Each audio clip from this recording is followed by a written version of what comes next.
पहला प्रश्न है हमारा, बीन भी हूँ मैं तुम्हारी रागिनी भी हूँ कविता के संदर्भ में कौन सा कथन सही नहीं है। नहीं को हटा दीजिए, ठीक है। मैं बीन भी हूँ तुम्हारी रागिनी भी कविता के संदर्भ में कौन सा कथन सही है, ठीक है। ऑप्शन 1 है, इस कविता में महादेवी वर्मा जी ने आत्मा और परमात्मा के मिलन और प्रेम का वर्णन किया है। ऑप्शन 2 है, पुरातन स्वर्ण काल याद करने से कविता का आरंभ करता है। तीसरा ऑप्शन है, स्त्री के जीवन की विडंबना का अंकन है इस कविता में कविता का अंत निराशावादी है, ठीक है। इस कविता का अंत निराशावादी है। पांचवा ऑप्शन है, इस कविता में मैं आत्मा के रूप में है। राइट आंसर क्या होगा? क्वेश्चन नंबर 1 का राइट आंसर क्या होगा? क्वेश्चन नंबर 1 का राइट आंसर हो जाएगा ऑप्शन ए 1, 3, 5। 1, 3, 5 राइट आंसर हो जाएगा, ठीक है। अब देख लेते हैं जो गलत है वो क्यों गलत है। दूसरा ऑप्शन गलत है, ठीक है। ये जो है परिवर्तन कविता से लिया है मैंने इस ऑप्शन को, ठीक है। पुरातन स्वर्ण काल याद करने से कविता का आरंभ होता है, ये जो है परिवर्तन कविता से है, ठीक है। तो ये भी इसको ऑप्शन को आप लोग ध्यान रखिएगा। और चौथा ऑप्शन क्यों गलत है? कविता का अंत निराशावादी है, ठीक है। तो इस कविता का निराशावादी अंत नहीं है। फिर विकल है प्राण मेरे जो कविता है उसका जो अंत है वो निराशावादी है, ठीक है। तो इसलिए 2 ऑप्शन गलत हो जाएंगे। राइट आंसर 1, 3, 5 होगा। सी ऑप्शन राइट आंसर हो जाएगा, ठीक है। यहाँ पे नहीं रहेगा, ठीक है रहेगा, ठीक है ना।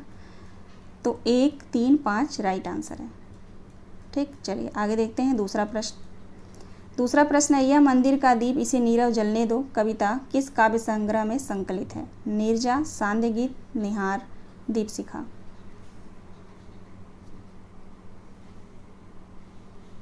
यह मंदिर का दीप इसे नीरव जलने दो कविता किस काव्य संग्रह में संकलित है?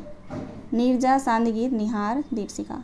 देखिए मैंने सभी टॉपिक से मैराथन क्लास जो है ले लिया है, सिर्फ निबंध रह गया, ठीक है। निबंध रह गया। अब जो इतना कम टाइम है निबंध से मैंने प्रश्नों को बनाया नहीं है, और जो पहले एक प्रश्न है उससे मैं सॉल्व नहीं कराऊंगी क्योंकि वो बहुत सिंपल से प्रश्न है निबंध से। वैसे तो बहुत सारे प्रश्न हैं, लेकिन जो मैं निबंध जो मैं पढ़ा चुकी हूँ, जो थ्योरी क्लास में जो पढ़ाई हूँ उस क्लासेस को मैं लिंक सेंड कर दूँगी, आप लोग देख लीजिएगा। शॉर्ट में है क्योंकि दृष्टि की बुक में भी निबंध को उतना बढ़िया से, जहाँ तक मुझे लगता है, ठीक है, जितना डीप क्वेश्चन आ रहा है ना उस हिसाब से वहाँ पे नहीं दिया गया है, ठीक है। तो कुछ निबंध जो है बहुत महत्वपूर्ण है, जो दृष्टि की बुक में भी उसका जो है तथ्य नहीं दिया गया है। तो मैं उसका लिंक आप लोगों को सेंड कर दूँगी, एक बार रिवाइज आप लोग कर लीजिएगा, ठीक है, या PDF दे दूँगी मैं, ठीक है ना। बताएंगे क्वेश्चन नंबर 2 का राइट आंसर क्या हो जाएगा? दीपशिखा होगा, ठीक है। यह मंदिर का दीप इसे नीरव जलने दो, यह कविता जो है किस काव्य संग्रह में संकलित है? तो राइट आंसर दीपशिखा हो जाएगा। दीपशिखा का प्रकाशन वर्ष है 1942, ठीक है। चलिए आगे देखते हैं। तीसरा प्रश्न है, बीन भी हूँ मैं तुम्हारी रागिनी भी हूँ कविता पर किसका प्रभाव है? बीन भी हूँ मैं तुम्हारी रागिनी भी हूँ कविता पर किसका प्रभाव है? बहुत ही मोस्ट इम्पोर्टेंट ये कविता है, बीन भी हूँ मैं तुम्हारी रागिनी भी, ठीक है। तो इसकी जो पंक्तियाँ हैं उसको अच्छे से आप लोग पढ़ लीजिएगा। स्टार्टिंग की 2 पंक्ति अच्छे से याद होनी चाहिए और लास्ट की, ठीक है। लास्ट की 2 पंक्ति याद रखेंगे आप लोग। अद्वैतवाद, ठीक है, अद्वैतवाद। चौथा क्वेश्चन देखेंगे, सुधि मेरे आंगन की जग में सुख की सिहरन हो अंत खिली। उपयुक्त काव्य पंक्तियां महादेवी वर्मा की किस कविता से है?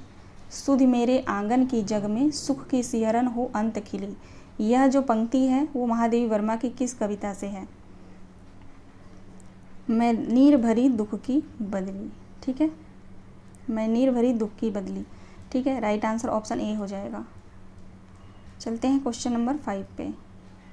क्वेश्चन नंबर 5 देखेंगे, पल के मन के फेर पुजारी विश्व सो गया, प्रतिध्वनि का इतिहास पत्थरों बीच खो गया। यह पंक्ति जो है किस कविता से है? उपरोक्त पंक्ति महादेवी वर्मा की किस कविता से है? यह है, यह मंदिर का दीप इसे नीरव जलने दो, यह मंदिर का दीप इसे नीरव जलने दो, इस कविता से जो है यह पंक्ति को मैंने लिया है, ठीक है।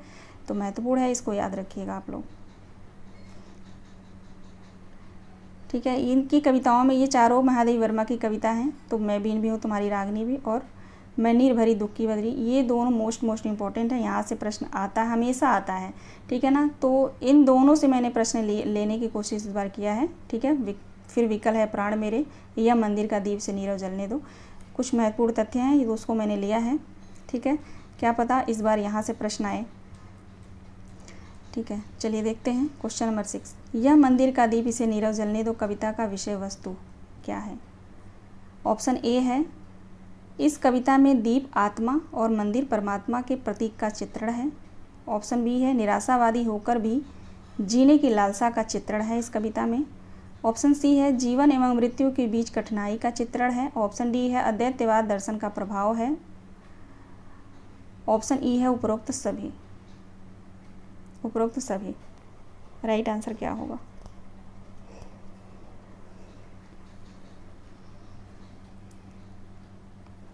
राइट आंसर हो जाएगा उपरोक्त सभी, ठीक है। ई ऑप्शन सही जवाब है। अब ये सारे पॉइंट्स आप लोग याद रखिएगा। यह मंदिर का दीप इसे नीरव जलने दो, ठीक है, जो कविता है महादेवी वर्मा की, इसके सभी महत्वपूर्ण तथ्य हैं ये, ठीक है ना। तो इसे आप लोग याद रखिएगा। आगे देखते हैं अगला प्रश्न। मैं नीर भरी दुख की बदली फिर विकल है प्राण मेरे, कविता किस कविता संग्रह में संकलित है? ठीक है, मैं नीर भरी दुख की बदली और फिर विकल है प्राण मेरे, ये दोनों कविताएं जो है महादेवी वर्मा के किस कविता संग्रह में संकलित है? सॉरी, किस संग्रह में संकलित है? ठीक है, बताइए।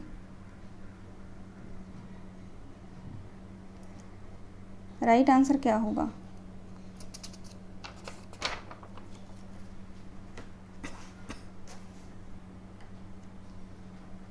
राइट आंसर हो जाएगा सांध्य गीत, ठीक है, सांध्य गीत में संकलित है। क्वेश्चन नंबर 8 देखते हैं। बांधो न नाव इष्ठाओ बंधु कविता निराला के किस कविता संग्रह में संकलित है? बांधो न नाव इष्ठाओ बंधु, यह कविता किस कविता संग्रह में संकलित है?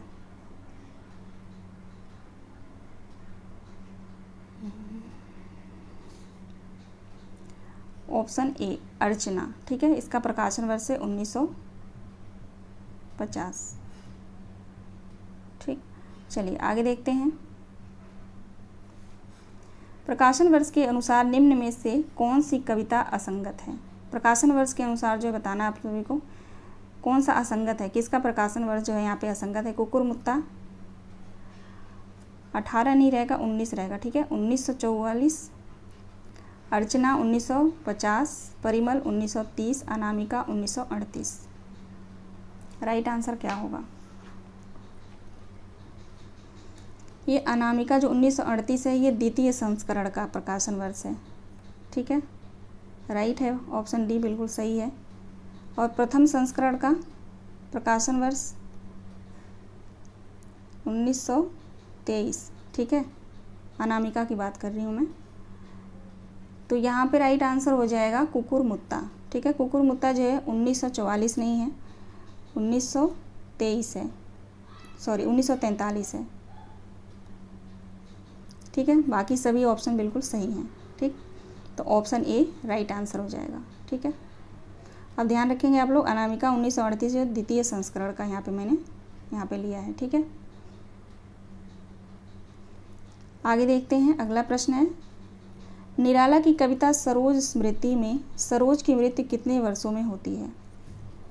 निराला की कविता जो है सरोज स्मृति, इनकी पुत्री होती है सरोज, इसकी मृत्यु जो कितने वर्षों में हो जाती है? तो 18 वर्षों में, ठीक है, राइट आंसर ऑप्शन ए होगा, 18 वर्ष। कभी कभी क्या होता है ना कि हम लोग प्रश्न ज़्यादा कठिन प्रश्नों को सॉल्व करते करते जो है उसके चक्कर में हम आसान प्रश्नों को छोड़ देते हैं और पेपर में वही गलत हो जाता है, ठीक है।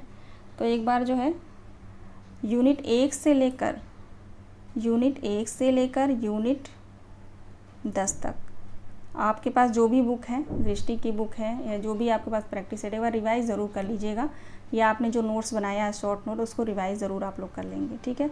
क्योंकि कहा नहीं जा सकता कि किस यूनिट से कितना प्रश्न आएगा, ज़्यादा तो यूनिट 5 से लेकर यूनिट 10 से ही आता है, लेकिन इस बार ऑफलाइन पेपर है तो कुछ ना कुछ तो बदलाव होगा ज़रूर, ठीक है, ये आप लोग देखना, कुछ ना कुछ बदलाव ज़रूर होगा। ठीक है, तो एक बार आप लोग रिवाइज़ कर लीजिएगा, जो व्याकरण के पोर्शन दिए गए हैं उस व्याकरण को भी आप लोग एक बार रिवाइज़ कर लेंगे, क्योंकि मुझे लगता है कि यूजीसी नेट की जो विद्यार्थी तैयारी कर रहे हैं अभी, जिस हिसाब से पेपर आ रहा है, तो व्याकरण को हम जो है बहुत कम ध्यान देते हैं। ठीक है, तो व्याकरण में जो कठिन प्रश्न आते हैं, ठीक है ना, डीप लेवल का, वो आप लोग एक बार ज़रूर देख लीजिएगा। ठीक है, क्वेश्चन नंबर 11 देखेंगे। सतह रथ के चक्रों के साथ तुम निशंस नृप से जगत पर चढ़ अनियंत्रित करते हो, संस्कृत को उत्पीड़न पद मंद्रित। यह काव्य पंक्तियाँ किस कविता से है? यह काव्य पंक्तियाँ किस कविता से लिया गया है? परिवर्तन, रश्मि, रश्मि रथी। ठीक है, ऑप्शन सी है द्रुत झरों के जीर्ण पत्र, ऑप्शन डी है साकेत। राइट आंसर क्या होगा? सतत रथ के चक्रों के साथ, ये याद रखिएगा। ठीक है ना, इतना याद रखेंगे, सतत रथ के चक्रों के साथ। यह जो काव्य पंक्ति है वो है परिवर्तन कविता से। ठीक है, राइट आंसर ऑप्शन ए हो जाएगा। क्वेश्चन नंबर 12 देखेंगे। सूची 1 को सूची 2 से सुमेलित कीजिए। सूची 1 को सूची 2 से सुमेलित कीजिए।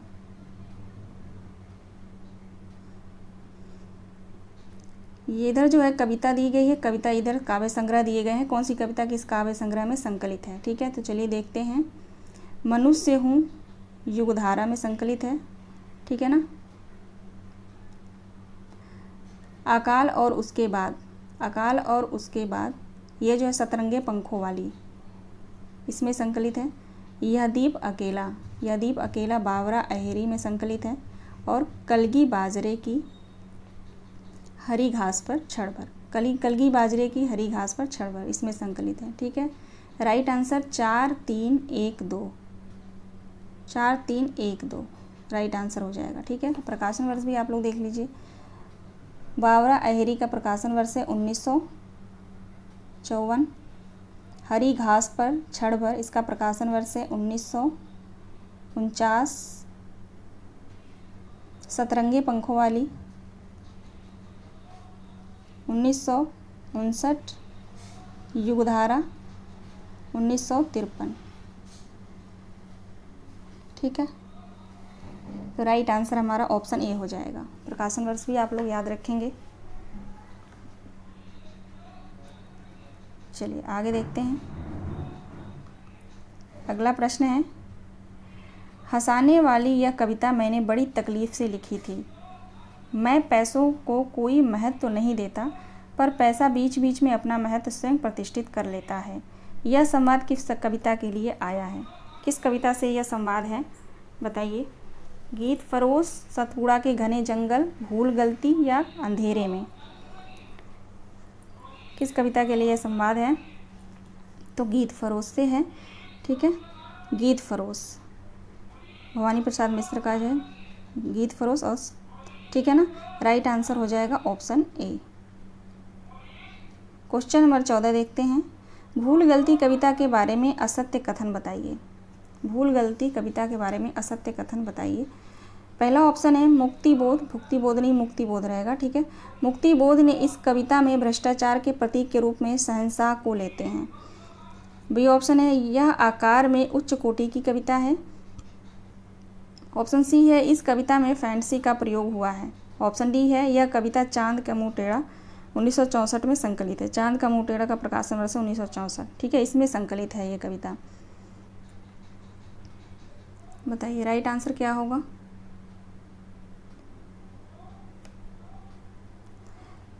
असंगत असत्य पूछा गया है ना, तो ऑप्शन बी राइट आंसर हो जाएगा। यह कविता जो है उच्च कोटि की नहीं निम्न कोटि की है। ठीक है, निम्न कोटि की कविता मानी गई है ये। ठीक है ना, तो राइट आंसर ऑप्शन बी हो जाएगा। बाकी सभी ऑप्शन बिल्कुल सही है। क्वेश्चन नंबर 15, हमारी हार का बदला चुकाने आएगा संकल्प, धर्माचेतन का रक्त प्रभावित स्वयं, हमारे ही हृदय का गुप्त स्वर्णाक्षर प्रकट हृदय विकट हो जाएगा। यह जो पंक्ति है वो किस कविता से है? हमारी हार का बदला चुकाने आएगा, संकल्प धर्मा चेतन का रक्त प्रभावित स्वर, हमारे ही हृदय का गुप्त स्वर्णाक्षर प्रकट होकर विकट हो जाएगा। यह काव्य पंक्ति किससे है, किस कविता से है?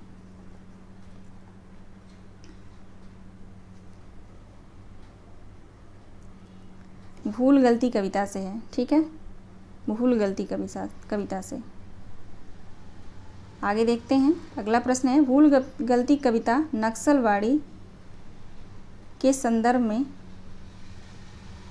एक मिनट रुक जाइए,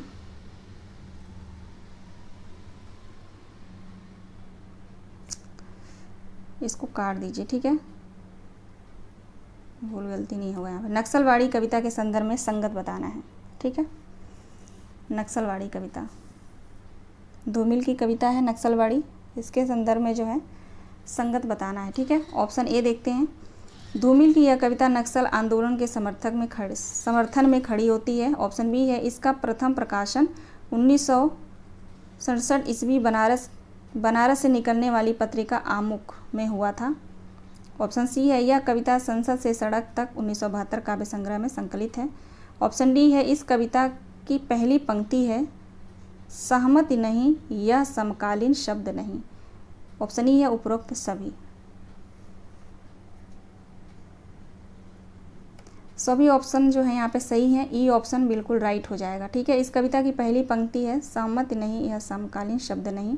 ठीक है, ये पंक्ति कई बार आ भी चुकी है, तो आप लोग ध्यान रखिएगा। ठीक है ना, बाकी सभी ऑप्शन भी सही हैं, उपरोक्त जो सभी हो जाएगा। क्वेश्चन नंबर 17 देखेंगे, जयशंकर प्रसाद के किस रचना को हिंदी का मेघदूत कहा जाता है? कामायनी को, झरना को, आंसू को, लहर को? आंसू। ठीक है, आंसू रचना 1925 प्रकाशन वर्ष से आंसू का है ना। क्वेश्चन नंबर 18 देखेंगे, अभिलाषाओं की करवट फिर सुप्त व्यथा का जगना, सुख का सपना हो जाना, भीगी पलकों का लगना। उपरोक्त काव्य पंक्ति प्रसाद की किस रचना से है? अभिलाषाओं की करवट फिर सुप्त व्यथा का जगना, सुख का सपना हो जाना, भीगी पलकों का लगना। उपरोक्त काव्य पंक्ति प्रसाद की किस रचना से है? कामायनी, आंसू, झरना, प्रेमपति?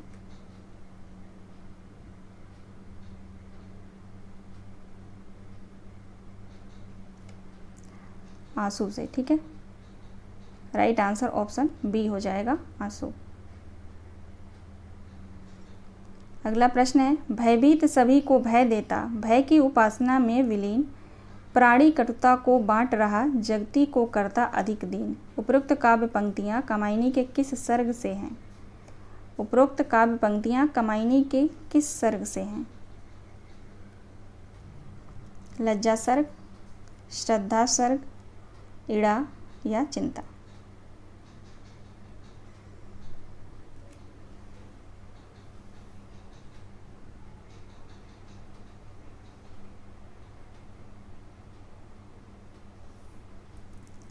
राइट आंसर क्या होगा क्वेश्चन नंबर 19 का? यह काव्य पंक्ति जो है इड़ा सर्ग से है। ठीक है, कामायनी में 15 सर्ग हैं टोटल, इड़ा सर्ग से यह पंक्ति है। ठीक है, भयभीत सभी को भय देता। अगला प्रश्न है, सूची 1 को सूची 2 से मिलान कीजिए। सूची 1 को सूची 2 से मिलान कीजिए।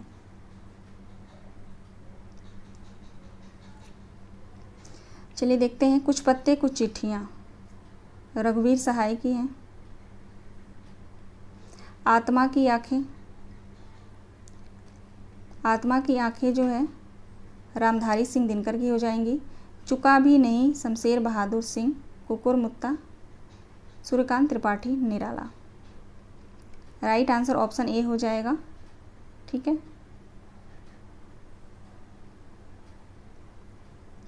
असाध्य वीणा अज्ञे की किस कविता संग्रह में है? आंगन के पार द्वार। ऑप्शन डी, आंगन के पार द्वार। क्वेश्चन नंबर 22, सहमति नहीं, यह समकालीन शब्द नहीं, इसे बालिगों के बीच चालू मत करो। यह पंक्तियाँ किस कविता से है? तो नक्सलवाड़ी से है। यह भी मैंने पढ़ाया आप लोगों को, है ना। नक्सलवाड़ी का जो वहाँ पे विशेषता मैंने बताया था। आगे देखते हैं क्वेश्चन नंबर 23, निम्नलिखित काव्य ग्रंथों का सही अनुक्रम क्या होगा। निम्नलिखित काव्य ग्रंथों का सही अनुक्रम क्या होगा। सबसे पहले उदिता आएगा, नहीं एक मिनट रुक जाइए, सबसे पहले चिंता,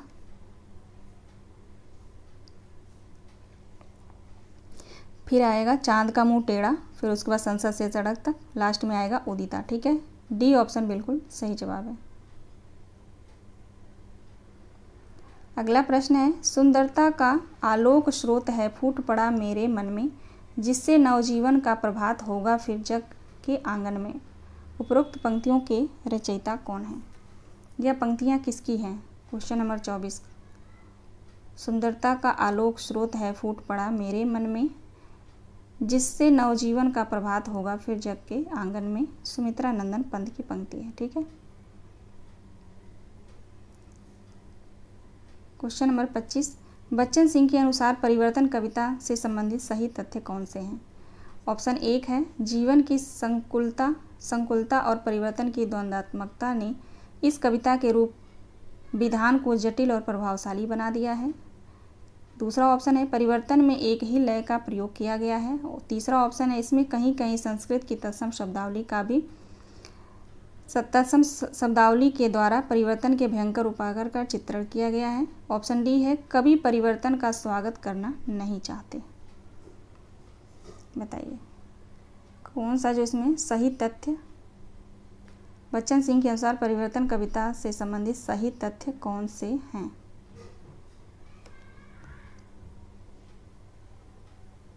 कूट में प्रश्न होगा, वही मैं सोचूं। बताइए राइट आंसर क्या होगा।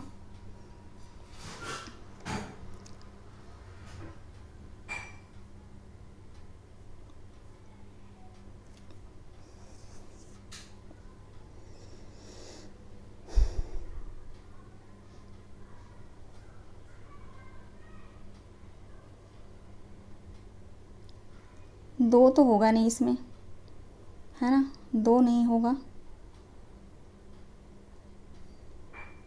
एक और इसमें कहीं कहीं संस्कृत शब्दावली का भयंकर उपागर का चित्रण किया गया है। 1 और 3 राइट आंसर होगा। ठीक है। कभी परिवर्तन का स्वागत नहीं करना चाहते, क्यों, करना तो चाहते हैं, है ना, तो 1 और 3 राइट आंसर हो जाएगा। ठीक है, 1 और 3 राइट आंसर है। ठीक है, इस क्वेश्चन को एक बार देख लीजिएगा आप लोग, लेकिन 1 और 3 ही राइट आंसर है। ठीक है, कभी परिवर्तन का स्वागत करना नहीं चाहता है, क्यों नहीं चाहता है, यहाँ पे दिया है चाहता है। ठीक है, तो यहाँ पे सही तथ्य पूछा गया है ना, तो सही 1 और 3 हो जाएगा, सी ऑप्शन। ठीक है,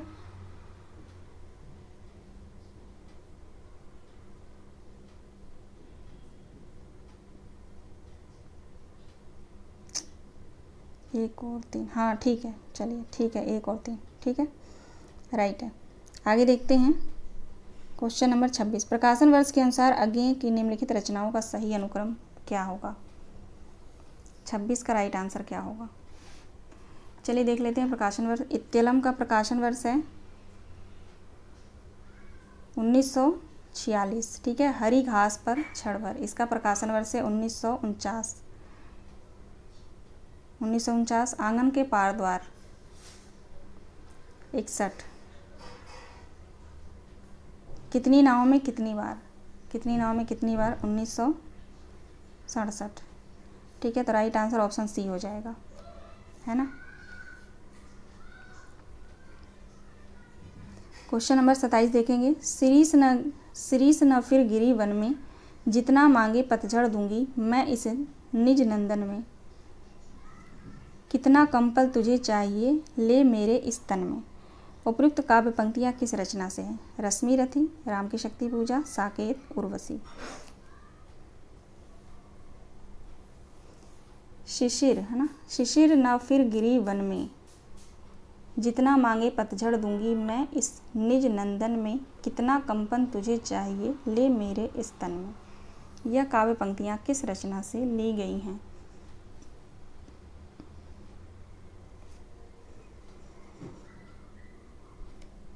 राइट आंसर होगा साकेत से। ठीक है, साकेत से है ये। अगला प्रश्न है, साकेत रचना के प्रथम 5 सर्ग किस पत्रिका में प्रकाशित हुए थे? सरस्वती पत्रिका, प्रतीक, विशाल, इंदु। राइट आंसर क्या होगा? साकेत रचना के जो पूरे जो कितने सर्ग हैं, 12 सर्ग हैं। ठीक है, तो उसमें जो प्रथम के 5 सर्ग जो है किस पत्रिका में प्रकाशित हुए थे? तो सरस्वती पत्रिका में। आगे देखते हैं क्वेश्चन नंबर 29। याद आई बिछुड़न से मिलन की वह मधुर बात, याद आई चांदनी की धुली हुई आधी रात। उपरोक्त काव्य पंक्तियां किस रचना से हैं?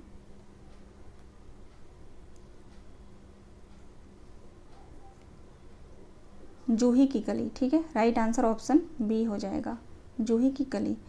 आज का लास्ट प्रश्न है, निम्नलिखित में शासन की बंदूक कविता के संदर्भ में सही नहीं है। शासन की बंदूक कविता के संदर्भ में सही नहीं है। ऑप्शन ए है, कवि शासन के खिलाफ गैर समझौतावादी रुख अपनाता है। ऑप्शन बी है, इस कविता में विनोबा भावे का जिक्र है। ऑप्शन सी है, जनवादी चेतना का प्रभाव है इस कविता पर। ऑप्शन डी है, इस कविता में 8 दोहों का संकलन है। मोस्ट इम्पोर्टेंट है, सभी तथ्य जो है शासन की बंदूक कविता से है। ठीक है, शासन की बंदूक कविता का प्रकाशन वर्ष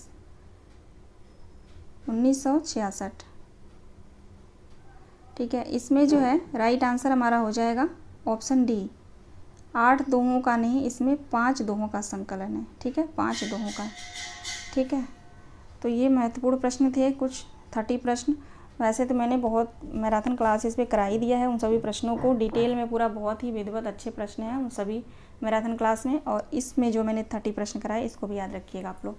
ठीक है, तो बनने के लिए तो हज़ारों प्रश्न बन जाएंगे। कविता इतनी बड़ी है, इतना बहुत सारा कविता है उसमें, तो बहुत हज़ारों क्या कई हज़ार महत्वपूर्ण प्रश्नों को सॉल्व करेंगे। प्रश्न जो है 60+ प्रश्न हैं। ठीक है, लेकिन बहुत ही महत्वपूर्ण है आप सभी की परीक्षाओं के लिए। तो आप लोग जो है सभी प्रश्नों को इत्मीनान के साथ धैर्यपूर्वक जो है सॉल्व करिएगा। ठीक है, चलिए देखते हैं आज का पहला प्रश्न। पहला प्रश्न है, निम्नलिखित लंबी कविताओं को उनके कवियों के साथ सुमेलित कीजिए। निम्नलिखित लंबी कविताओं को उनके कवियों के साथ सुमेलित कीजिए। राइट आंसर क्या होगा? कूट में प्रश्न है ये। ठीक है, मिलान करिए आप लोग, राइट आंसर क्या होगा क्वेश्चन नंबर 1 का। चलिए देख लेते हैं। हरिजन गाथा जो लंबी कविता है ये किसका है? तो नागार्जुन का है ना। बाघ जो है वो केदारनाथ सिंह का है। शिवाजी का पत्र किसका है? निराला जी का है। प्रेमथ्यु गाथा धर्मवीर भारती का है। राइट आंसर हो जाएगा 4 3 2 5, 4 3 2 5 राइट आंसर है। ठीक है, ये सभी प्रश्न जो है मेरे द्वारा बनाए गए प्रश्न हैं। आशा करती हूँ कि आप लोग जो है पूरे प्रश्नों को ज़रूर सॉल्व करेंगे। ठीक है, चलिए दूसरे प्रश्न देखेंगे। निम्नलिखित में से किस कविता में वामन अवतार में 3 पग द्वारा संपूर्ण सृष्टि नापने की मिथक की तुलना की गई है? शासन की बंदूक कविता में, मनुष्य हूँ कविता में, खुरदरे पैर कविता में या कालिदास कविता में? मोस्ट इम्पॉर्टेंट प्रश्न है, बताइए राइट आंसर क्या होगा क्वेश्चन नंबर 2 का। इनमें से किस कविता में वामन अवतार में 3 पग द्वारा संपूर्ण सृष्टि नापने की मिथक तुलना की गई है? किसमें की गई है? खुरदरे पैर कविता में। ठीक है, आगे देखिए क्वेश्चन नंबर 3। निम्नलिखित में नागार्जुन की कौन सी कविता सतरंगे पंखों वाली काव्य संग्रह में संकलित नहीं है? ठीक है, नहीं है पूछा जा रहा है, ध्यान रखेंगे। कालिदास कविता, खुरदरे पैर, अकाल और उसके बाद या बादल को घेरते देखा है। इनमें से कौन सी कविता सतरंगे पंखों वाली काव्य संग्रह में संकलित नहीं है? राइट आंसर हो जाएगा ऑप्शन डी, बादल को घिरते देखा है। ये जो कविता युगधारा में संकलित है। ठीक है, युगधारा कविता में काव्य संग्रह में संकलित है। ठीक है, बाकी कालिदास कविता, खुरदरे पैर और अकाल और उसके बाद, ये तीनों कविताएं जो है सतरंगे पंखों वाली काव्य संग्रह में संकलित हैं। ठीक है, ध्यान रखेंगे आप लोग। राइट आंसर ऑप्शन डी होगा। क्वेश्चन नंबर 4 देखेंगे। रश्मि रथी के किस सर्ग में परशुराम कर्ण को श्राप देते हैं? राइट आंसर क्या होगा क्वेश्चन नंबर 4 का। रश्मि रथी के किस सर्ग में परशुराम कर्ण को श्राप देते हैं? ठीक है, ऑप्शन ए है प्रथम सर्ग, द्वितीय सर्ग, तृतीय सर्ग या चतुर्थ सर्ग। क्वेश्चन नंबर 4 का राइट आंसर हो जाएगा ऑप्शन बी, द्वितीय सर्ग में। आगे देखेंगे अगला प्रश्न। नरता का दर्शन तपस्या के भीतर पलता है, देता वही प्रकाश आग में जो अभीत जलता है। उपयुक्त पंक्ति रश्मि रथी के किस सर्ग से है? यह पंक्ति जो है किस सर्ग से लिया गया है? रश्मि रथी की सभी पंक्तियां आप लोग पढ़ लीजिएगा। ठीक है, कुछ कठिन शब्द हैं उसमें, अगर आपके पास दृष्टि की बुक है तो कठिन शब्द का वहाँ पे जो है अर्थ दिया गया है। नहीं अगर है आपके पास तो आप लोग मुझे कमेंट करिएगा, मैं सेंड कर दूँगी। ठीक है ना, तो बहुत महत्वपूर्ण है रश्मि रथी, इसको आप लोग पढ़ लीजिएगा। यहाँ से प्रश्न जो है 100% आएगा ही आएगा। राइट आंसर हो जाएगा चतुर्थ सर्ग। ये पंक्ति जो है चतुर्थ सर्ग से लिया गया है। क्वेश्चन नंबर 6 देखेंगे। भ्रमर गीत सार के संबंध में असंगत बताइए। भ्रमर गीत सार के संबंध में असंगत बताइए। ऑप्शन ए है सूर सागर के 10वें स्कंद में भ्रमर गीत की रचना है। ऑप्शन बी है भ्रमर गीत सार के संपादक रामचंद्र शुक्ल हैं। ऑप्शन सी है इस पुस्तक में कुल 500 पद हैं। ऑप्शन डी है पुस्तक का वक्तव्य और आलोचना रामचंद्र शुक्ल तथा आमुख जो है विश्वनाथ प्रसाद मिश्र ने लिखा है। राइट आंसर क्या होगा? राइट आंसर हो जाएगा ऑप्शन सी। इसमें जो यहाँ पे दिया है 500 पद हैं तो 500 पद नहीं है, ठीक है ना, 400 पद हैं। ठीक है, इसलिए राइट आंसर हमारा सी हो जाएगा, असंगत पूछा गया है। ठीक है, बाकी ऑप्शन को आप लोग अच्छे से पढ़ लीजिएगा। ठीक है, सभी ऑप्शन मोस्ट इम्पॉर्टेंट है। चलिए आगे बढ़ते हैं। Question number 7।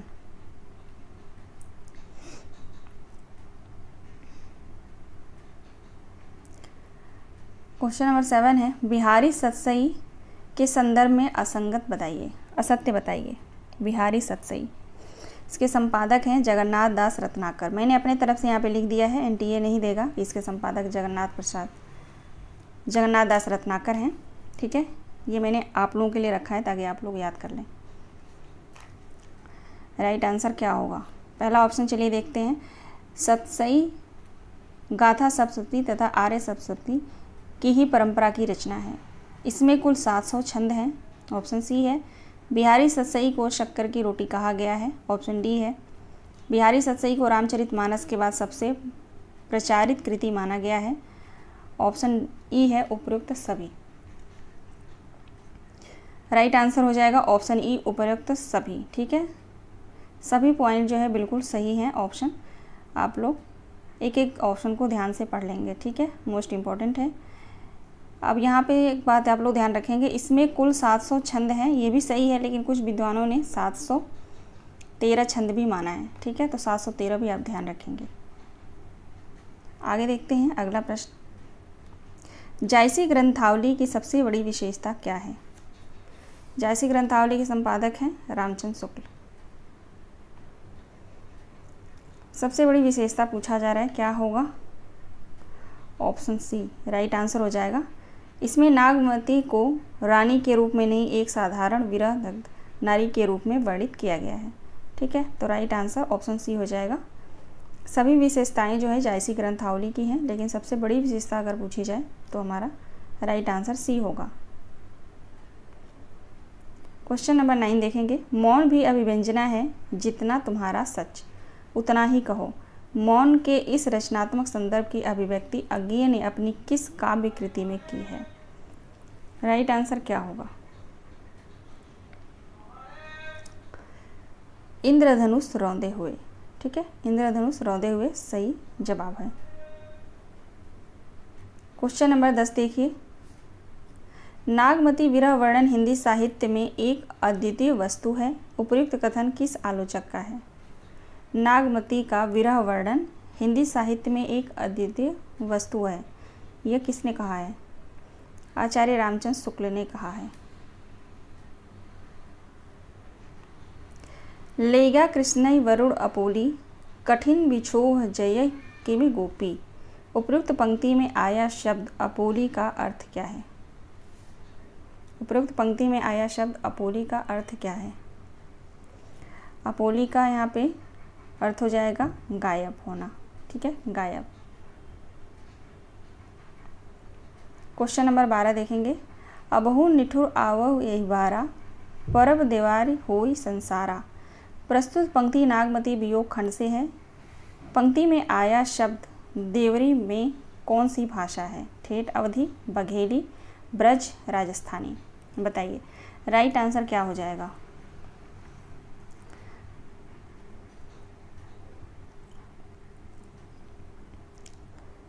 देवरी का जो है यहाँ पे कौन सी भाषा होगी? ठेठ, अवधी। राइट आंसर ऑप्शन ए होगा। भ्रमर गीत सार के संबंध में असंगत बताइए। अच्छा, रिपीटेड क्वेश्चन है ये, ठीक है। राइट आंसर ऑप्शन सी होगा, क्योंकि इसमें 400 पद है, पहले बता दिया। एक क्वेश्चन जो है रिपीट हो गया, चलिए कोई बात नहीं, छोड़ देंगे इसको, क्योंकि इसका आंसर मैं बता चुकी हूँ, ठीक है। क्वेश्चन नंबर 14 देखेंगे। सूर की गोपियों की विशेषता इनमें से कौन सा नहीं है? सूर की गोपियाँ कैसी हैं? तर्कशील हैं, सगुणोपासक हैं, कृष्ण के प्रति प्रेम भावना है, या निर्गुणोपासक हैं? राइट आंसर क्या होगा? सूर की गोपियाँ कैसी हैं, इनकी विशेषता कौन सी है इनमें से? बताइए। तो निर्गुणोपासक नहीं है, ठीक है। राइट आंसर ऑप्शन डी होगा। भ्रमर गीत सार के अनुसार सुफलक सुत कहा गया है? कुब्जा कृष्ण के लिए, उद्धव के लिए, या अक्रूर के लिए? इनमें से किसको जो है भ्रमर गीत सार के अनुसार सुफलक सुत कहा गया है? क्वेश्चन नंबर 15, अक्रूर के लिए, ठीक है, अक्रूर के लिए कहा गया है। आगे देखिए, अगला प्रश्न है। भ्रमर गीत सार के अनुसार भृंग कीट किसे कहा गया है? उद्धव को, अक्रूर को, निर्गुण, सगुण?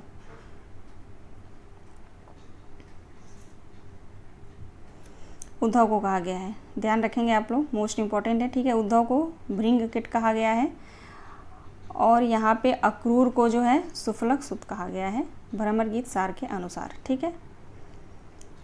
क्वेश्चन नंबर 17 देखेंगे। नागार्जुन की कविता कालिदास में किस ग्रंथ का उल्लेख नहीं है? रघुवंशम, मेघदूत, कुमार संभवम, अभिज्ञान शाकुंतलम? कालिदास कविता, नागार्जुन की कविता कालिदास में किस ग्रंथ का उल्लेख नहीं है?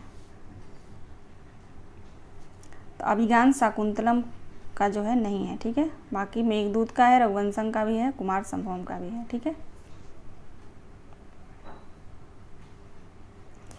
अगला प्रश्न है। कालिदास कविता किस काव्य संग्रह में संकलित है? कालिदास कविता किस काव्य संग्रह में संकलित है? तो सतरंगे पंखों वाली काव्य संग्रह में संकलित है। राइट आंसर बी होगा। अगला प्रश्न है। कुकुरमुत्ता कविता के संदर्भ में असंगत बताइए। संगत बताइए, ठीक है। कुकुरमुत्ता कविता के संदर्भ में संगत बताना है। ऑप्शन ए है कुकुरमुत्ता सर्वहारा वर्ग का प्रतीक है। ऑप्शन बी है कुकुरमुत्ता मूलतः निराला की एक लंबी कविता है। ऑप्शन सी है यह कविता 2 खंडों में विभाजित है। ऑप्शन डी है प्रथम खंड में कुकुरमुत्ता गुलाब पर व्यंग करता है। ऑप्शन ई है उपरोक्त सभी। तो ये सभी संगत हैं। राइट आंसर हो जाएगा ऑप्शन ए, सभी संगत हैं। आगे देखिए, अगला प्रश्न है। कुकुरमुत्ता कविता संग्रह में कितनी कविताएं संकलित हैं? कुकुरमुत्ता कविता संग्रह में कितनी कविताएं संकलित हैं? तो 7 कविताएं संकलित हैं। बहुत ही महत्वपूर्ण प्रश्न है, ध्यान रखेंगे आप लोग, ठीक है। अच्छा, कविता अगर आप पढ़ रहे हैं तो एक जगह आप लोग लिख लीजिएगा कौन सी कविता किस कविता संग्रह में संकलित है, और उसका प्रकाशन वर्ष एक जगह लिख लीजिएगा। अगर नहीं लिख पाए हैं अभी तक तो मुझे बता दीजिएगा टेलीग्राम चैनल पे, मैं एक जगह इकट्ठा उसको करके आप लोगों को सेंड कर दूँगी, ठीक है। आप लोग उसको एक बार पढ़ लीजिएगा, ठीक है ना।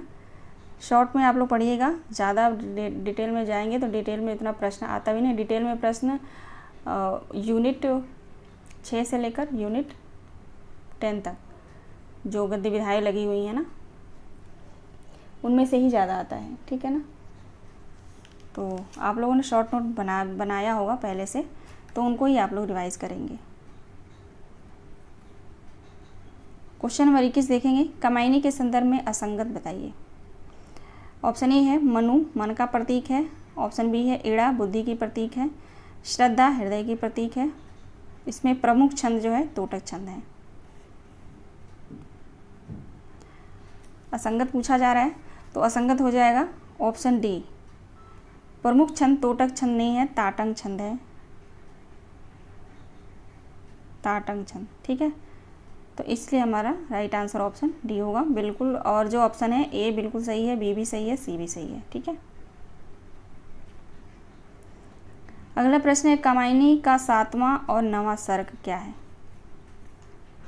कामायनी के जो 15 सर्ग हैं वो आप लोगों को याद होना चाहिए, क्योंकि यहाँ से प्रश्न बनता है, बार बार पूछा जाता है। क्योंकि कामायनी के जो 15 सर्ग हैं आप याद करेंगे, लगेगा आपको याद हो गया, लेकिन कुछ घंटे बाद जो है भूल जाता है। ठीक है, इसलिए एनटीए को भी पता है कि बच्चे भूल जाते हैं, तो यहाँ से प्रश्न देता ही देता है। एक बार लिखूँ क्या कामायनी के 15 सर्ग, आप लोग जो है रिवाइज कर लेंगे। ठीक है, चलिए देख लेते हैं। पहला है चिंता, चिंता आशा श्रद्धा, ये दूसरा हो गया। तीसरा हो गया श्रद्धा, चौथा होगा काम, पांचवा हो जाएगा वासना, छठा हो जाएगा लज्जा, सातवां हो जाएगा कर्म। ठीक है, कर्म है। ठीक है, आठवां होगा यहाँ पे चिंता आशा श्रद्धा काम वासना लज्जा कर्म ईर्ष्या इड़ा, है ना, ईर्ष्या होगा, ईर्ष्या। 9वां हो जाएगा इड़ा, 10वां हो जाएगा स्वप्न संघर्ष निर्वेद। 3-3 का पेयर बना के याद करिए तो याद रहेगा। ठीक है, स्वप्न। 11 हो जाएगा संघर्ष, स्वप्न संघर्ष।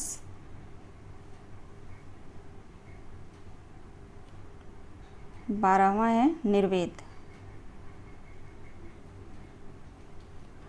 13 हो जाएगा दर्शन।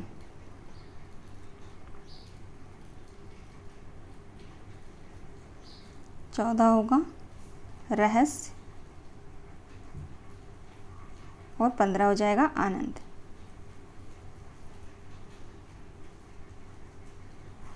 ठीक है, तो ये रहा 15 सर्ग, आप लोग देख लीजिए।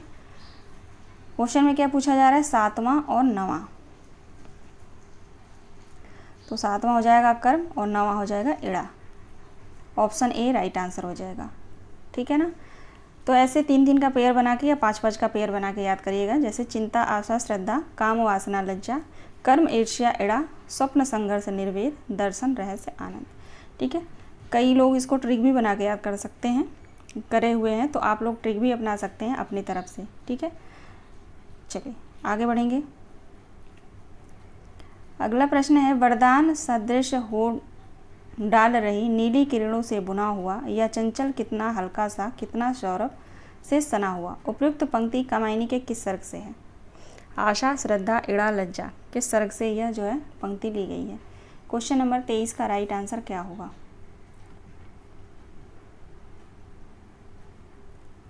डी हो जाएगा लज्जा सर्ग से।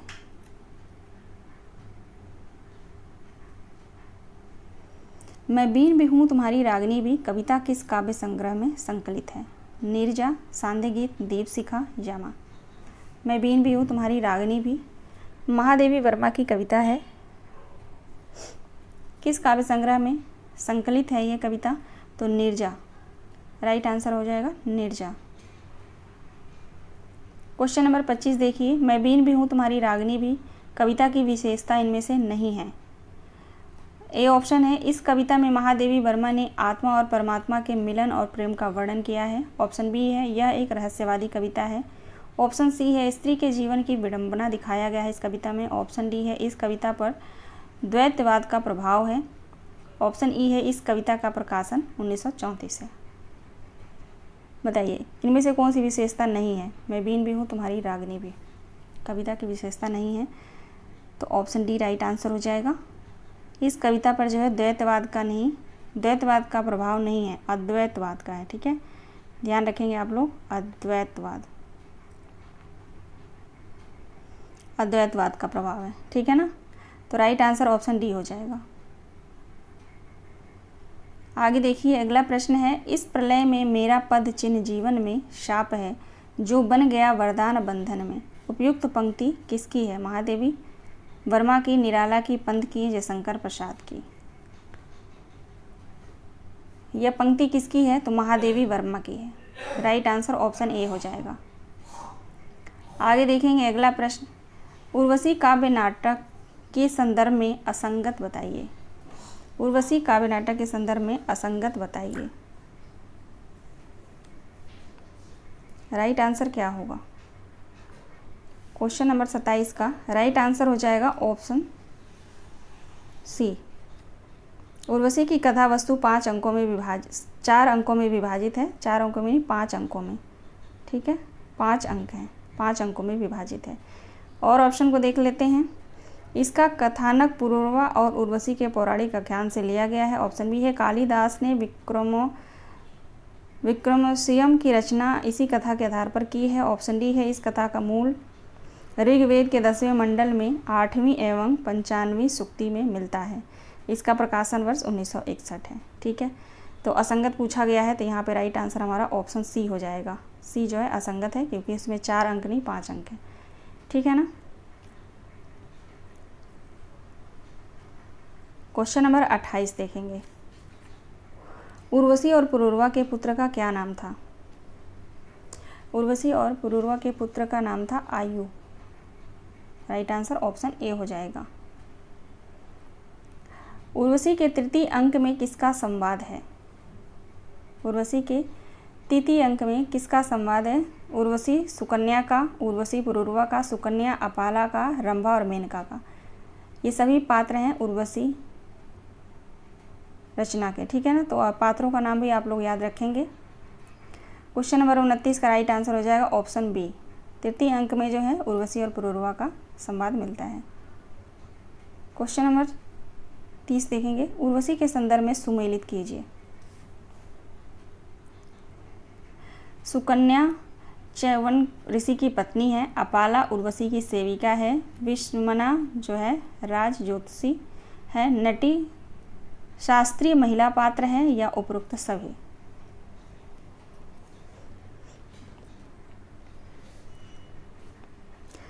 सही आंसर होगा ऑप्शन ई, उपयुक्त सभी। ठीक है, रश्मि रथी में कितने सर्ग हैं? रश्मि रथी में कितने सर्ग हैं? 7 सर्ग हैं। आगे देखते हैं, अगला प्रश्न है, रश्मि रथी की काव्यगत विशेषता बताइए। ऑप्शन ए है, दिनकर ने इस काव्य खंड के द्वारा वीर और दानी कर्ण के नायकत्व स्थापित किया है। ऑप्शन बी है, इस काव्य का मुख्य कथानक कर्ण समाज के उन व्यक्तियों का प्रतीक है। ऑप्शन सी है, वीर रस की प्रधानता है इस रश्मि रथी में। और ऑप्शन डी है, इस काव्य में रश्मि रथी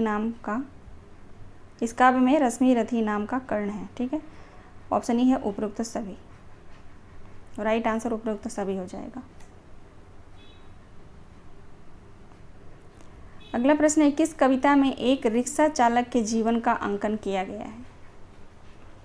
किस कविता में एक रिक्शा चालक के जीवन का अंकन किया गया है?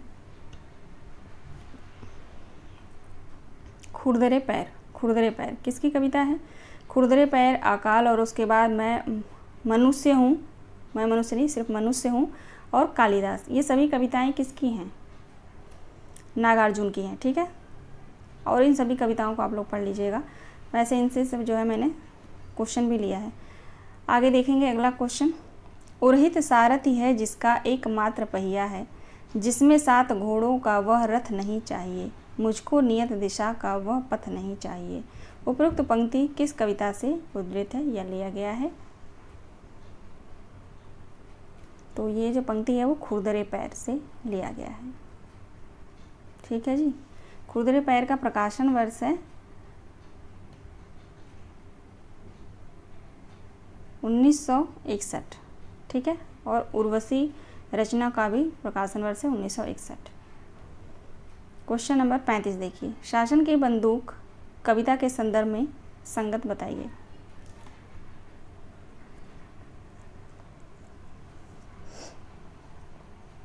शासन की बंदूक कविता के संदर्भ में संगत बताइए।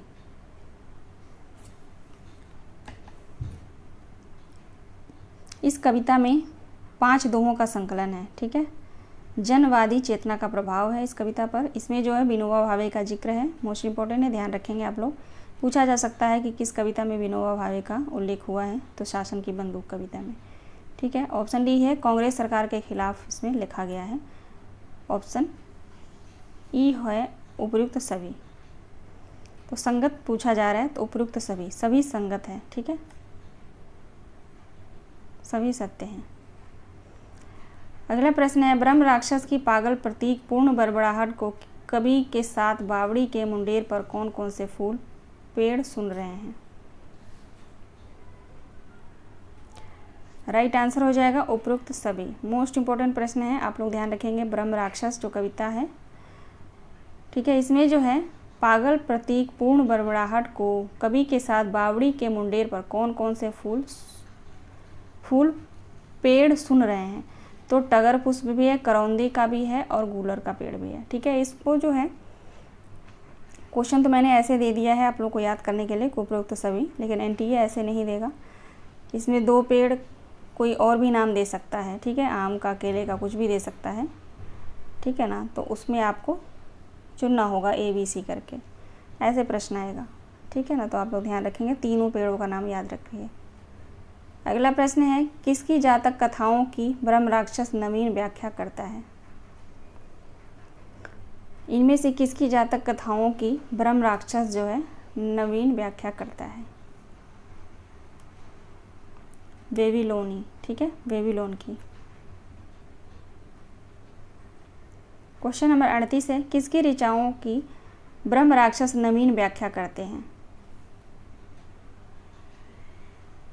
वेदों की, ठीक है, किसकी ऋचाओं की ब्रह्म राक्षस नवीन व्याख्या करता है, तो वेदों की। क्वेश्चन नंबर 39 देखेंगे, ब्रह्म राक्षस आधुनिक काल में वर्णित किसकी नवीन व्याख्या नहीं करते हैं। सूत्रों की, छंदों और मंत्रों की, प्रेमियों की या आयात की। किसकी नहीं करते हैं, तो आयात की नहीं करते हैं, बाकी सभी की करते हैं, ठीक है। थोड़ा जल्दी चलेंगे हम क्योंकि क्वेश्चन ज़्यादा है, ठीक है। क्वेश्चन नंबर 40 देखेंगे, बावड़ी के मुंडेर पर कोहनी टेक कर बैठे हुए से कौन सा वृक्ष लग रहा है। यानी जो बावड़ी के मुंडेर पर ब्रह्म राक्षस जो पढ़ेंगे तो वहाँ बावड़ी का जो उल्लेख है, उसके मुंडेर पर जो है कोहनी टेक कर बैठा हुआ, इनमें से कौन सा वृक्ष लग रहा है। ऐसा लग रहा है कोहनी टेक कर बैठा हुआ है, वो कौन सा वृक्ष है। टगर का है, गूलर का है, कनेर का है या औदुंबर का है। टगर का जो पुष्प है वो जो है ऐसा लगता है जैसे कोहनी टेक कर बैठा हुआ है। आगे देखिए क्वेश्चन नंबर 41, ब्रह्म राक्षस बावड़ी में स्नान करते हुए होठों से क्या उच्चारण कर रहा है। ब्रह्म राक्षस जो है बावड़ी में स्नान करते हुए होठों से क्या उच्चारण करता है। स्रोत, कोई मंत्रोच्चार और शुद्ध संस्कृत गालियों का ज्वार। उपयुक्त दोनों सही होगा। राइट आंसर ऑप्शन सी होगा। बावड़ी के पास कैसी गंध निकल रही है। बावड़ी के पास कैसी गंध निकल रही है, तो हरी कच्ची गंध, ठीक है, हरी कच्ची गंध। अगला प्रश्न है, बावड़ी के पास किसका पेड़ मौन खड़ा है, बताइए। बावड़ी के पास जो है किसका पेड़ जो है मौन, बिल्कुल मौन खड़ा है, तो गूलर का पेड़ मौन खड़ा है। अगला प्रश्न है, बावड़ी के पास तारा के समान सघन पुष्प किसके लिए कहा गया है। इनमें से जो है किस पुष्प को जो है सघन के समान बताया गया है।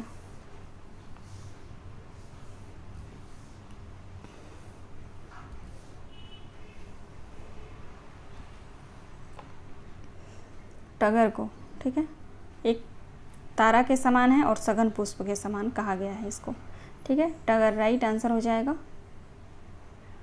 क्वेश्चन नंबर 45 देखेंगे, कन्हेर का फूल किसका प्रतीक है? खतरा का। ऑप्शन सी सही जवाब है। अगला प्रश्न है, ब्रह्म राक्षस अति वैदिक व श्रेष्ठ होकर भी क्यों असफल हो गया? क्यों असफल हो जाता है? ज्ञान के अभाव के कारण। ठीक है, ज्ञान के अभाव के कारण नहीं, व्यवहारिकता का अभाव, इसके कारण। ठीक है, तो ऑप्शन सी बिल्कुल सही जवाब है। अगला प्रश्न है, निम्न में से कौन अपने प्रतिरूप से युद्ध नहीं कर रहा है? शब्द, सिद्धांत, ध्वनि, प्रतीक। अभी हम ब्रह्म राक्षस से ही प्रश्न को सॉल्व कर रहे हैं। ठीक है, तो शब्द, ठीक है, इनमें से जो है शब्द जो है अपने प्रतिरूप से युद्ध नहीं कर रहा, शब्द। राइट आंसर ऑप्शन ए हो जाएगा। ब्रह्म राक्षस किसके द्वारा निर्मित बौद्धिक कैद भुगत रहा है? ब्रह्म राक्षस किसके द्वारा निर्मित बौद्धिक कैद भुगतता है? स्वयं के द्वारा। ठीक है, क्योंकि उसमें से निकलना नहीं चाहता है। आगे देखते हैं, कस्तूरी मृग अपने पर कैसे चिढ़ता है? क्यों चिढ़ता है? कस्तूरी मृग जो है अपने ऊपर क्यों चिढ़ता है? ऑप्शन ये है, उसे अपनी नाभि से आती हुई खुशबू और वो खुशबू को ढूंढता। अच्छा, ठीक है, राइट आंसर ऑप्शन ए हो जाएगा। देखेंगे, वो खुशबू को ढूंढता है, उसकी नाभि से खुशबू आती रहती है। ठीक है, कस्तूरी मृग के नाभि से खुशबू आती है, तो उसको समझ नहीं आता कि खुशबू कहाँ से आती है, तो उसी को ढूंढता है, नहीं मिलता है तो वो चिढ़ता रहता है। ठीक है, तो राइट आंसर ऑप्शन ए ही होगा। क्वेश्चन नंबर 50 देखेंगे, कवि ने किन्नर और किन्नरियों की परिकल्पना क्यों कैसे की है? कवि ने किन्नर और किन्नरियों की कल्पना क्यों और कैसे की है? राइट आंसर क्या होगा क्वेश्चन नंबर 50 का? हिमालय की शुभ्रता देखकर। ठीक है, हिमालय की शुभ्रता देखकर जो है कवि ने किन्नर और किन्नरियों की परिकल्पना की है। अगला प्रश्न है, बादल को घिरते देखा है कविता के सौंदर्य को कवि ने किस ऋतु का उद्गम बताया है? पावस का, शरद ऋतु का, ग्रीष्म ऋतु का, शुक का? पावस का। ठीक है, बादल को घिरते देखा है कविता में सौंदर्य को कवि ने पावस का उद्गम बताया है। ठीक है, क्वेश्चन नंबर 52 देखेंगे, बादल को घिरते देखा है कविता के रचनाकार कौन है? नागार्जुन है। राइट आंसर ऑप्शन सी हो जाएगा। तुंग हिमालय के कंधों पर छोटी बड़ी कई झीलें हैं। पंक्तियों में निहित अलंकार कौन सा है? पंक्तियों में निहित अलंकार कौन सा है? ऑप्शन सी मानवीकरण अलंकार। अगला प्रश्न है, चकवा चकवी का क्रंदन बंद क्यों हुआ? चकवा चकवी का क्रंदन बंद क्यों हुआ? उनका मिलन हो गया, रात्रि समाप्त हो गई, उनका विरह दूर हो गया, उपरोक्त सभी राइट आंसर हो जाएगा। ठीक है, क्वेश्चन नंबर 55 देखिए, निम्नलिखित पंक्तियों को उनके कवियों के साथ सुमेलित कीजिए। क्वेश्चन नंबर 55, निम्नलिखित पंक्तियों को उनके कवियों के साथ सुमेलित कीजिए। पहली पंक्ति देखेंगे, कितना अकेला हूँ मैं इस समाज में। यह पंक्ति किसकी है? तो ये रघुवीर सहाय की पंक्ति है। ठीक है, पिस गया वो भीतरी और बाहरी दो कठिन पाटों के बीच। यह जो पंक्ति है वो मुक्तिबोध की हो जाएगी। ऑप्शन सी देखेंगे, वे पत्थर जोड़ रहे हैं तुम सपने जोड़ रहे हो। यह पंक्ति किसकी है? तो ये पंक्ति नागार्जुन की है। मैं ही वसंत का अग्रदूत हूँ, ये निराला की पंक्ति है। ठीक है, राइट आंसर 4 1 3 5 4 1 3 5 सही जवाब होगा। Option A 4 1 3 5। चलिए आगे देखेंगे। अगला प्रश्न है, यह अभिनव मानव प्रजा सृष्टि दुयता में लगी निरंतर ही वर्णों की करती रहे वृष्टि। यह काव्य पंक्तियाँ किस कवि की हैं? ये काव्य पंक्ति किसकी है? जयशंकर प्रसाद की है। नेक्स्ट प्रश्न देखेंगे। उज्ज्वल वरदान चेतना का सौंदर्य जिसे सब कहते हैं, यह पंक्ति कमायनी के किस सर्ग से है? उज्ज्वल वरदान चेतना का सौंदर्य जिसे सब कहते हैं, यह पंक्ति कमायनी के किस सर्ग से लिया गया है? लज्जा सर्ग से लिया गया है। ठीक है, ज़्यादातर पंक्ति जो है लज्जा सर्ग से आता है और श्रद्धा सर्ग से और इड़ा सर्ग से। इन तीनों सर्ग की पंक्तियाँ आप लोग एक बार देख लेंगे। ठीक है, अगला प्रश्न है, निम्नलिखित पंक्तियों को उनकी कृतियों के साथ सुमेलित कीजिए। पहली पंक्ति देखेंगे। अब अभिव्यक्ति के सारे खतरे उठाने होंगे, तोड़ने होंगे मठ, गढ़ और मठ। ये पंक्ति किसकी है? किस कविता से है? अंधेरे कविता में। ठीक है, हंस पड़ा गगन व शून्य लोक कमायनी से है। स्थिर समर्पण है हमारा नदी के द्वीप से हुआ है। और आप अपने से उगा तो कुकुरमुत्ता का है। ठीक है, राइट आंसर 2 1 4 3। 2 1 4 3 राइट आंसर होगा ऑप्शन सी 2 1 4 3। अगला प्रश्न है, ढलमल ढलमल चंचल अंतल झलगल झलगल तारा पंक्ति में मुख्यतः वर्णन है नदी की धारा का, नीले आकाश का, चांदनी रात का, साड़ी के आंचल का।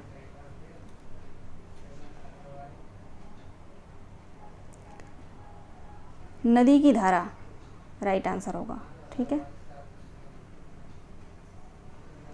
अगला प्रश्न है, निम्नलिखित पात्रों को उनके काव्यों के साथ सुमेलित कीजिए। निम्नलिखित पात्रों को उनके काव्यों के साथ सुमेलित कीजिए। कौन सा पात्र किस काव्य का है? चलिए देखते हैं। प्रियम्बल जो है आषाढ़ वीणा का है,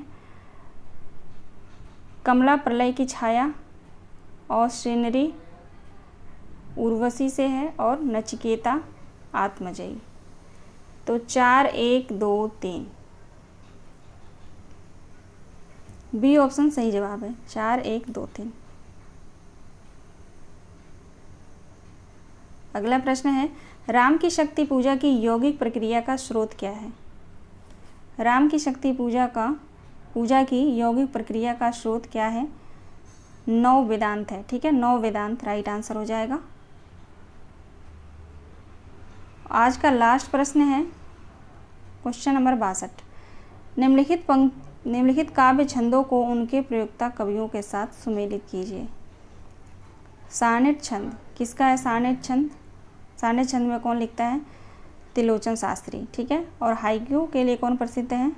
अगेन सवैया गया प्रसाद शुक्ल सनेही, और कवित्व के लिए अयोध्या सिंह उपाध्याय हरिऔध। 2 1 3 4